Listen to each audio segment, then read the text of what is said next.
Can you win without an elite wing? I mean, which team has won it without an elite wing? I mean, doesn't Donovan Mitchell kind of count? Define elite. I was about to say that. That's what I was thinking about. Moss, was MPJ like elite as a wing? I don't think so. I don't think so neither. No, I don't. I think it's on. They still don't have an elite wing, and I'm pretty sure Damian has them winning this year. This Cam Johnson thing is not. To be honest with you, I'm probably in a minority, but this Cam Johnson thing, Sniper, I don't know. You got a Gardner. They have cool wings, but they don't have an elite one. And Damian has them winning the chip. So I think he's answered his own question. I don't think you need an elite wing if you Payne Watson is cool. Cam Johnson is cool. I think it's hard. I saw you say he's better than a man, by the way. No. I was asking. No. You definitely was. I see. I just let it slide though because I'm a changed person. He's better offensively than men. Duh. But it's just he's better like creating, but I don't know. And like, shooting by a lot. What are you talking about? Yeah, but I don't know if his overall. So off ball and on ball. But chill about to say something about Cam Johnson. We're not there yet. I don't know what people are watching with Cam. Maybe I'm in the minority because you probably saw him because you're obviously on Twitter all the time, Mars. You probably saw this tweet I put about Cam yesterday. I don't know what people are watching. Yeah, I legit don't know what people are watching. He played phenomenal defense yesterday on JB. Played good, and on Derek White now. Your whole team played good defense yesterday. The whole team did. Everyone's not going to be a segment today. The whole team. So everyone. All of them? The whole team? But chill. But he's shooting he's played 35 games this year. So 2/3 of the game he's shooting 48% from 3 and 48% from 2. Chill. And he's a clear positive. 48% from 2 isn't good. But I know, but he's a jump shooter. He doesn't take layups. Johnson games tend to still be not disruptive. Like at the very least, he's not usually like overtly negative.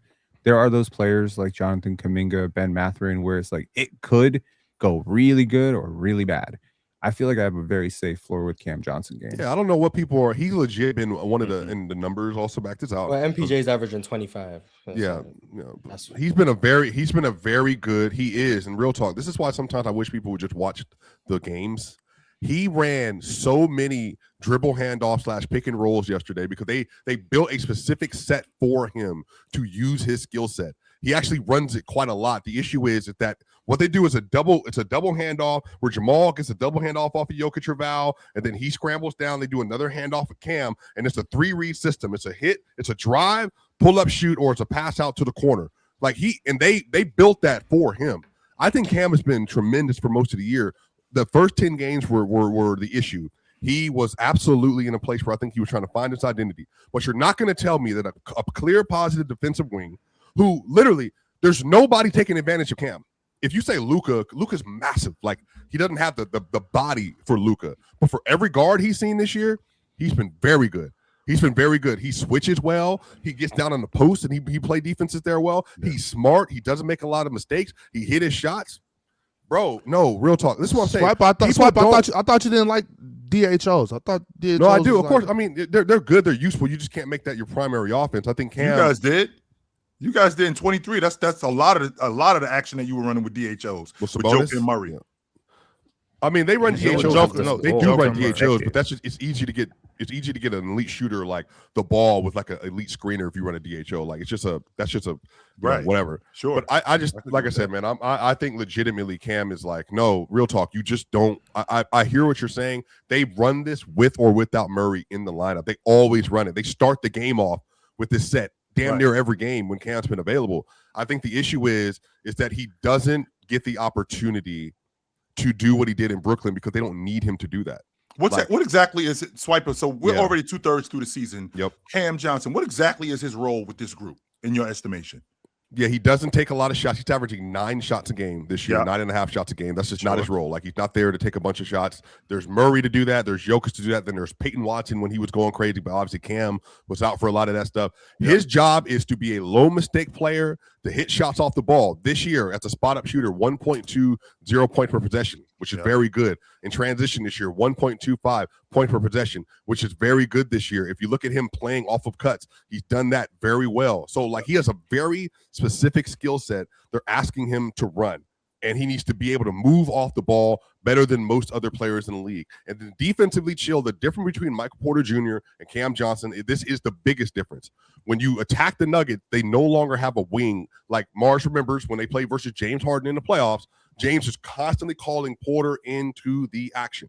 Because the whole point is like, get your worst defender on me. That way I can either step back dribble, drive, foul, kick, and we don't have a traditional rim protector. It puts you in a bind. Cam this year in pick and roll defense, it's only giving up 0.86 points per possession, which is 91st percentile. In isolation this year, he's only giving up 0.73 points per possession, which is 84th percentile. He's been phenomenal as a chaser, as an isolation defender, and as a screen navigator. That's like he's cooking. I mean, if we look at the data and the eyes are, I feel like they have to be on the same page, because like when I watch Cam, there are some times, and that's largely due to him just getting on Denver and understanding his role. He looks indecisive. He kind of looks a little bit lost in some of the offense that they're running.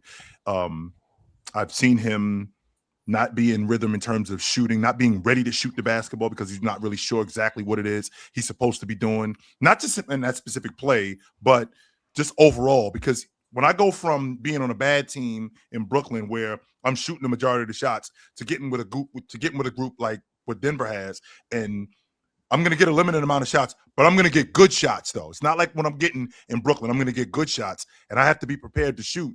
I mean, I think there's an adjustment period, and I think that early on in the season, he went through that, and I feel like we are starting to get it together, but he wasn't good early. I don't think so. First 10 games. Yeah, but I think these are one of those situations where it's hard, though, because sometimes you're naturally compared to the player you're traded for. And I think that their roles between, like, MPJ and Cam Johnson's roles in Denver on both ends really are vastly different. Mm-hmm. And we naturally want to say, oh my God, this guy's averaging 25 a game in Brooklyn. Did they lose the trade? But really, what Denver's trying to do this year doesn't need Cam Johnson to shoot 15 shots a game. They need him to, like you said, to be a low mistake guy, hit open shots, be very good defensively, be okay, be a guy that can get the ball in transition and finish. Like, these are different roles these guys are playing. We don't expect Cam Johnson to go out there and give you 25 points a game. We just need his floor. We just need his floor to be very, very high. So when the playoffs come, this is a guy that we can go to in the rotation and give some minutes to, and we can trust in the playoffs. Like, these are completely different roles these guys are playing. So the comparison to me is an unfair one for both guys, really. And just for context, for everybody to understand too, Cam this year, like, the thing that he's also done, and this is massive. So he's played this year 786 minutes with Jokic. They're a plus 11.4, which is obviously elite. When Cam is in the game without Jokic in 191 minutes, they have a plus 13.2 net rating without Jokic in the game. I wonder what the on-off minutes are with James Harden in Cleveland. And the reason why I'm asking that, Ron, is because, I mean, they've of the seven, I think they were 6-1 with him in the lineup. I mean, that offense, it looked like it was humming, to be honest with you, Ron. It looked like with James Harden on the floor, that offense looked like it was humming.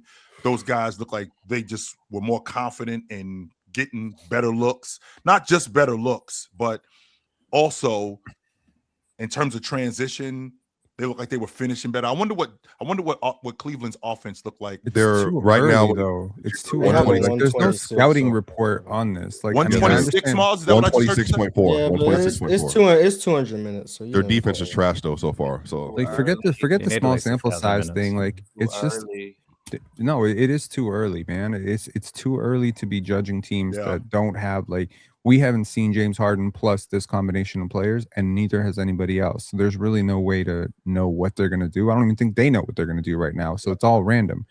When you have about 20, 30 games of this, now teams will adjust. Then we can judge. And you know what's going to happen in 30 games, Joe? The playoffs.